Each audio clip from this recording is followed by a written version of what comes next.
We're talking Facebook lead generation. Specifically, I'm going to be showing you a scaling strategy for scaling your Facebook lead generation while driving down your cost per lead at the exact same time. So let's just jump right into this. I'm actually going to be showing you inside of this ad account that I'm working on. I'm going to blur out the ad account ID, but that's the only thing that I'm going to blur out. I'm going to let you see all the numbers, let you see how I've set up campaigns, ad sets, everything like that. Real quick, before we do that, if you can subscribe, please drop a like on this video if it's helpful.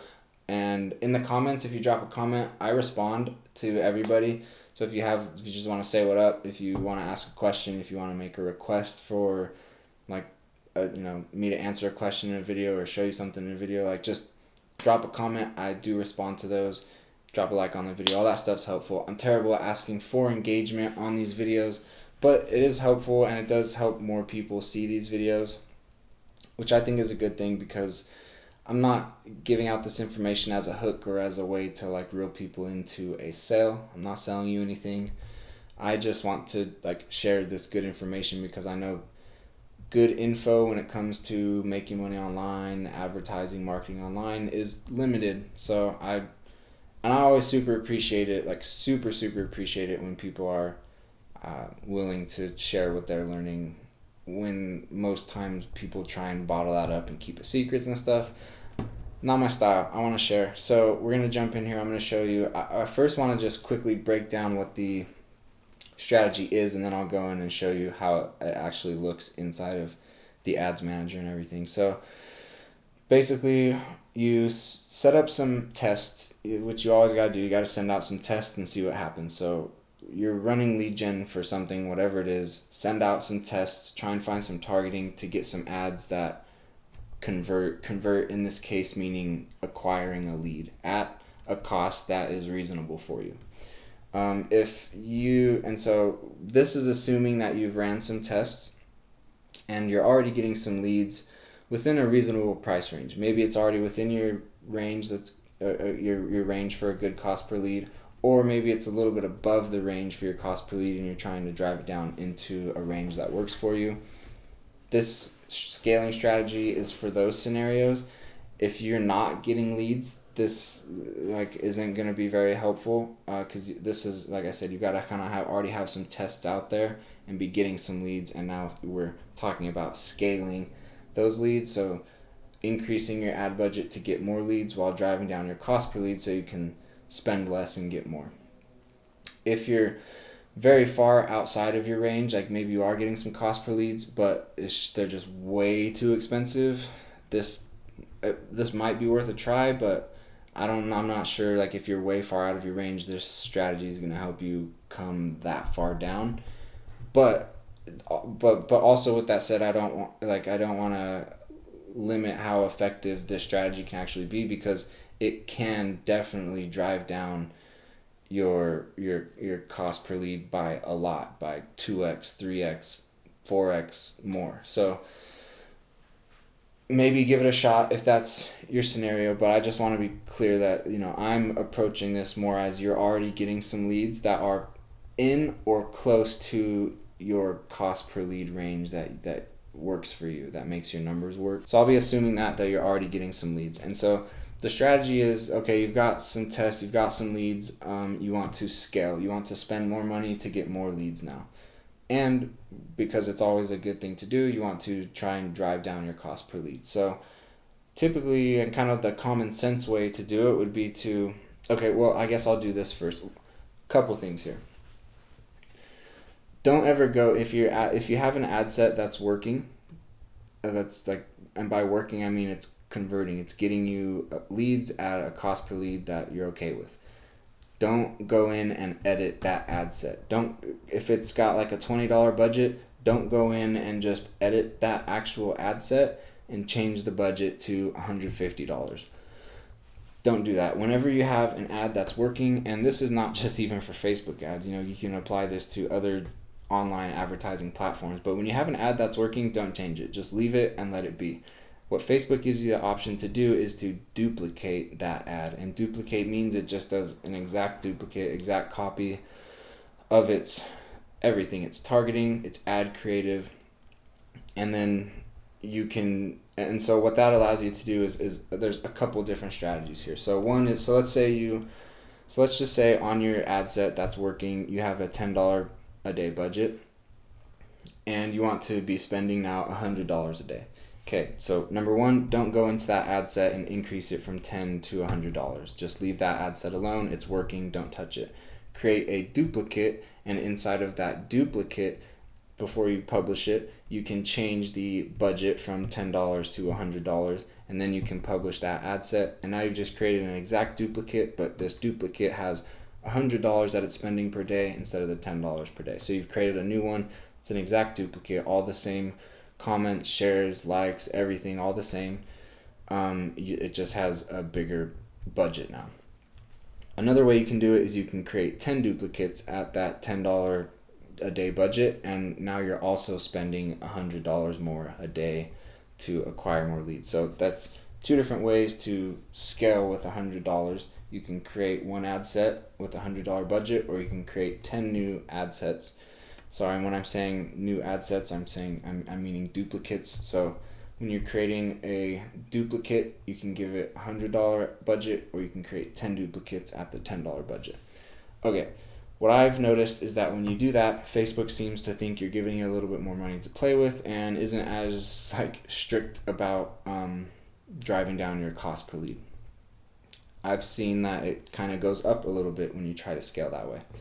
So as I've seen that happening, I just thought, and it's counterintuitive, but I thought, okay, what if I go the opposite direction? What if instead of opening up the budget that I'm giving it, what if I shrink it down?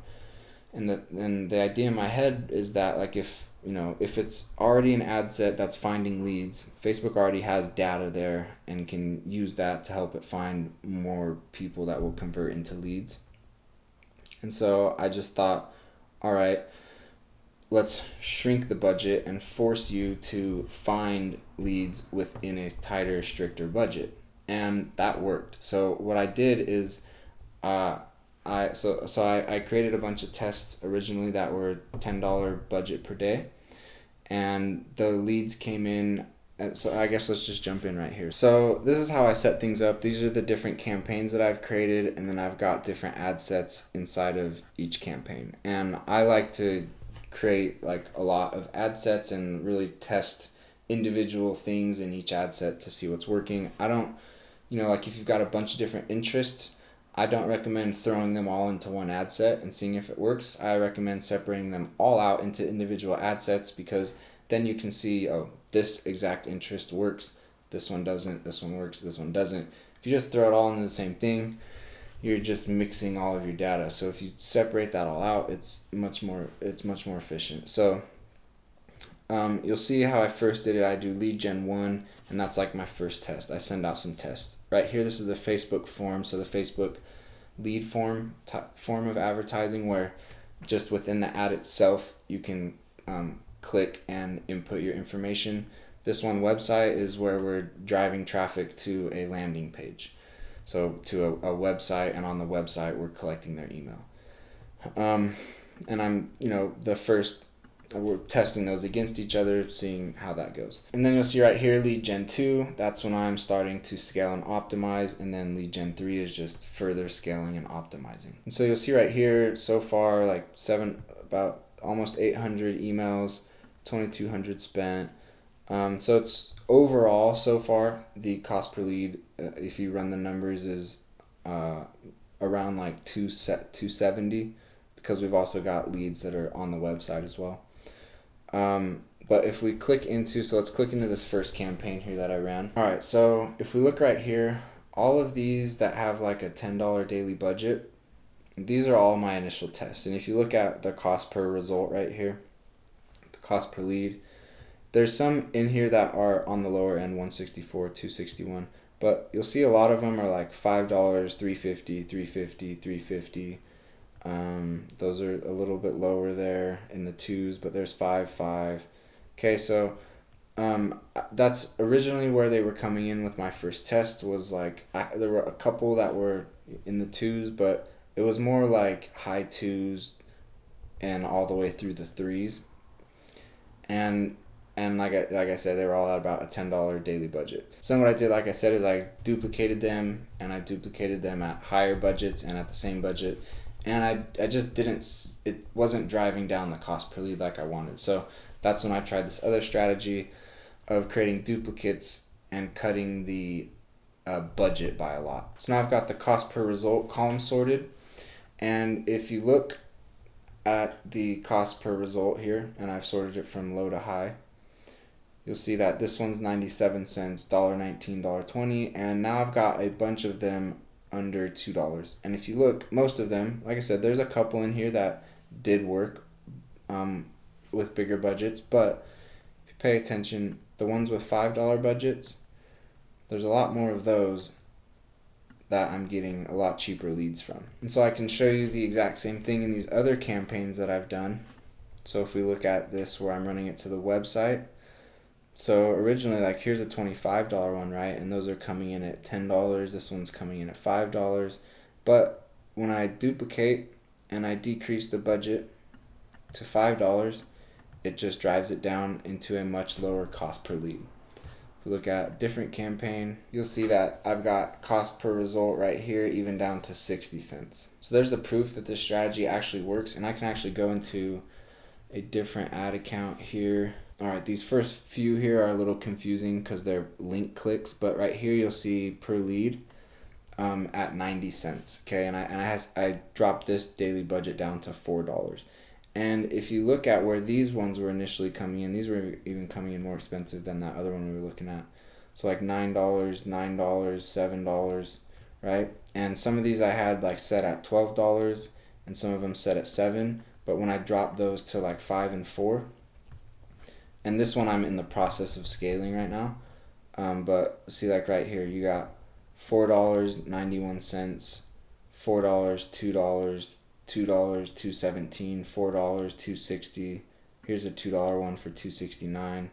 So those, I mean, this one 91 cents. That's pretty good. These haven't dropped quite as much as the other ones, but again, but that depends a lot on like the product itself that you're advertising for, the creative itself. Like there's a lot of variables that go in there, but it's very clear in the data that when you duplicate and shrink the budget, that it helps Facebook find you cheaper cost per leads. Now I'm going to jump back to this other account, and I'm going to give you a quick part 2 to the scaling strategy here that I use. Now that first half that I showed you, or up to this point, that can work for everybody. This next piece of this strategy is only going to work if you've been using custom audiences, specifically if you've been using lookalike audiences.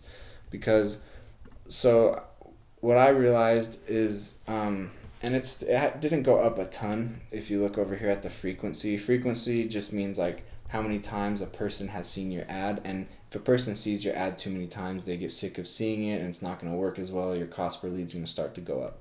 So anyways, I knew, and talking with this client, we were going to continue to scale this lead generation. And we're going to, by the way, this is lead generation for a Kickstarter campaign. So these ads will also be used to drive traffic to the Kickstarter campaign once the Kickstarter campaign's live. So I just knew, like, fairly early on, like once we made the decision that we want to keep scaling, that I was going to need to grow my audiences, or the frequency was going to get too high and people were going to get fatigued, and we were just going to be sending ads to the same audience that's already seen, and we'll already have like extracted what we can extract from that audience. So I needed to grow my audience. And so what I've and the reason why I want to share this as part of this lead generation scaling strategy is actually because as I've done that, it's actually also helped my cost per lead come down, and I've grown my audiences in a very specific way. So, and it's not super complicated. If you know how to just create lookalike audiences, it's basically that. But what I did is I first had some 1% lookalike audiences that I ran these ads to. And then when we decided to start scaling, I decided to start to scale my audiences as well, so there's more people we can reach. But also I just wanted to test like a 1% lookalike versus a 5% lookalike, and just kind of see how that goes. And so what I did then is I created duplicates of my most successful ad sets, and then I and I swapped out the custom audience. So instead of where it's originally just has the 1% lookalike audience, now I've given it a 3% or a 5% audience, a much bigger audience, and I'm still giving it that tiny budget and duplicating it and publishing it and telling Facebook, go out, find me some leads. And what I've noticed is that those leads are coming back so far as my cheapest cost per lead. So as I've expanded my lookalike audiences, and as I've duplicated into my expanded audiences, that's helped drive down my cost per lead. I think because I'm duplicating from my ads that are already successful, that already have leads at a good cost per lead, and Facebook has that data there already, I'm duplicating into bigger audiences where Facebook's now able to find even more people that fit and match the criteria that it's already started discovering is the type of person that is giving their lead for a cheaper cost per lead. So basically what I think I've done is send out the initial test to get some to work, and then I say, okay, Facebook, I'm shrinking the budget down. You need to get a lot more efficient with this, and within a tinier budget you need to find me cheap, like these cost per leads, which drives down the cost per lead. And then as that's starting to happen, off of those ones I'm duplicating.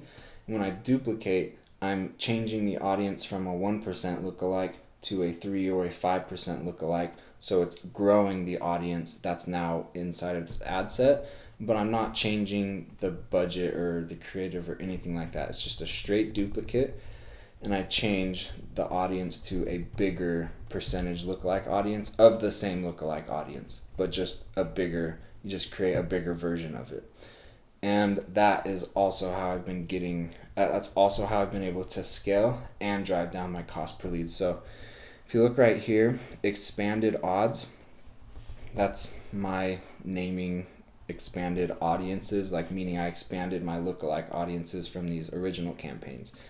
And so when we click into here, that's where I've got now this one's gone up a tiny bit, but it was a little bit lower than that, but that's still under $1, right? That's where I got my first one coming in at under $1. And then I started duplicating from that one, and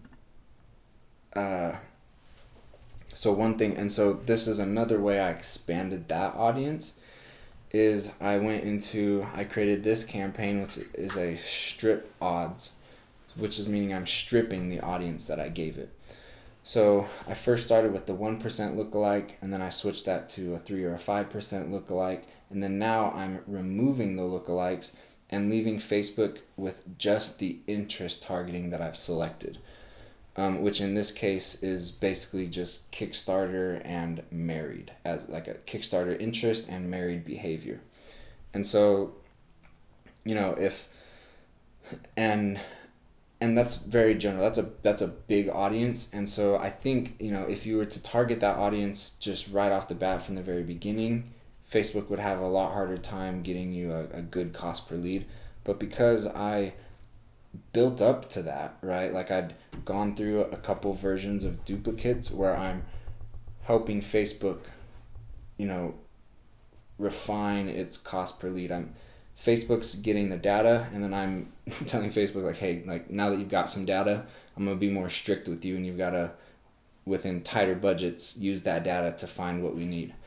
And then as I did that, I started growing the audience for it. So as it's getting smarter, it's able to then, within these bigger audiences, find still those people that are converting at a cheaper cost per lead. So anyways, I hope you were able to follow that.